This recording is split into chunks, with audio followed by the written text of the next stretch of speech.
Hello everybody, it's Flynn here and welcome to the Flying Circus, where today we're going to talk about the Crew 2 and of course about me as a gamer in general.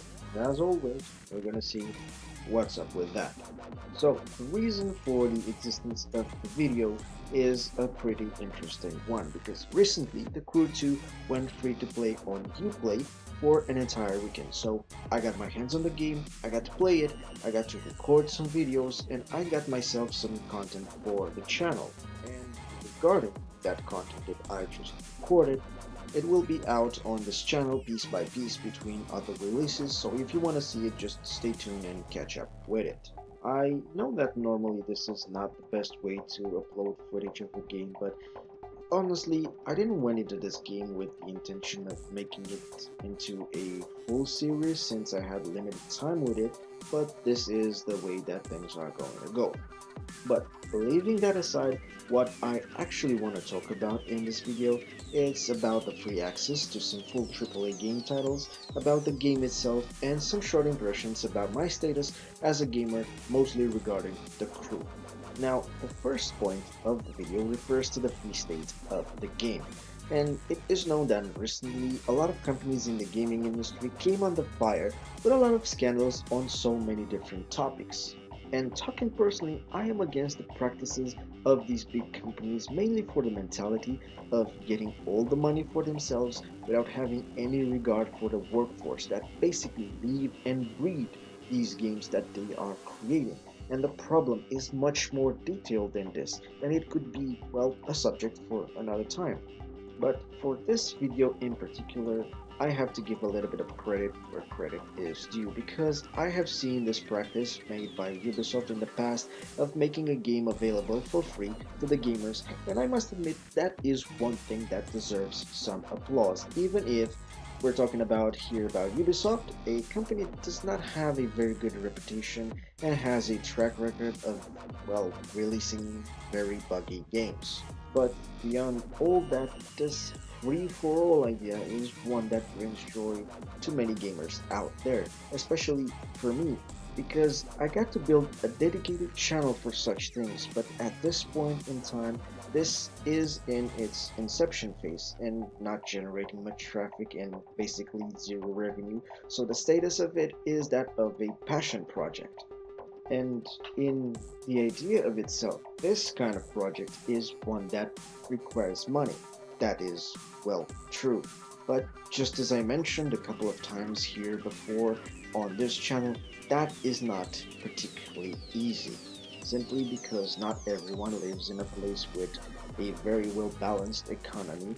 Even if 60 bucks is the standard for AAA games, it's a bit too spicy for someone like me. And all the funds that are gonna come in from a full-time job income cannot actually support the activities. So when something like this goes free, well, it's indeed a freaking goldmine. And that is a good thing that Ubisoft does, considering the fact that besides this, they have trial versions available on Uplay that gives you the opportunity to play the full version of big AAA titles like The Division 1 and 2 or The Crew 1 and 2 for about the 6 to 8 hours, which again, it's really a great thing. But besides that, going a bit deeper into the subject of the crew, I must say this is not the most enjoyable experience that I ever had. I have spent some times with the game, both the original one and the second one, and even if they have some great idea at base, the execution is not the greatest, because I cannot say that I was sold on the idea simply because it tried to do so many things at once but it didn't succeed at any of them. It's just that feeling that it gives you, that it tried to replicate a career-driven game like Project Cars or Gran Turismo with a story-driven game like some of the games in the Need for Speed franchise. And in doing so, it seemed like this game focuses on so many directions that it loses its purpose.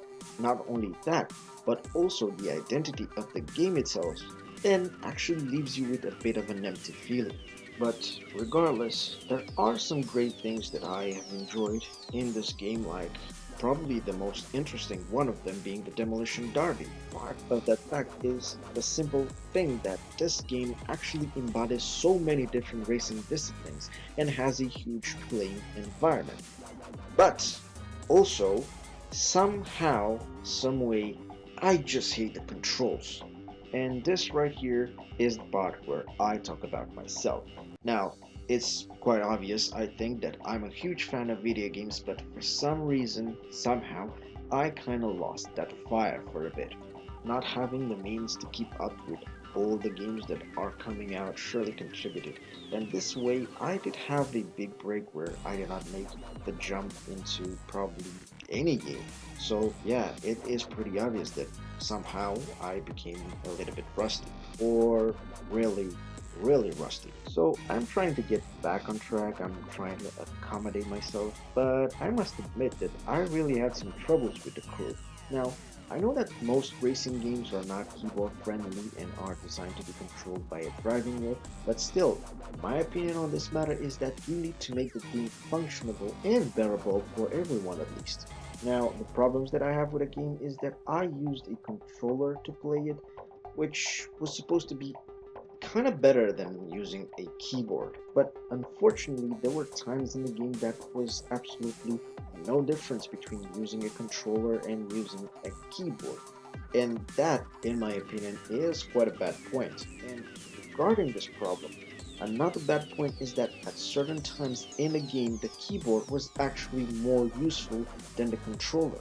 Now, I know that I don't have math skills, but honestly, I have spent a lot of time tweaking the controls to my liking. I experimented a lot with this game, but the bad point in this matter is that, well, at the end, it just didn't make any difference. Now, I don't want to be misleading here because I did experience some differences, but there were only slight differences and they were not enough. And the bad part with this is that all those differences that felt even slightly didn't felt anywhere in the game where it mattered. It only felt when I was purposely trying to see how the new setup works. But inside the races, inside a game, well, it just didn't matter at all. And thinking back to it, gameplay wise, this game was actually frustrating in many, many moments. And the bad thing in general here is that I know I might be awful at this game, but it just does not help me improve, not one bit, through the control options that it actually gives me, which is not actually encouraging at all. That, of course, if we only think on one side. But even so, with all those bad points, at least through all that frustration, this game actually gave me some motivation to keep getting better. So, that being said, Flynn here, over and out.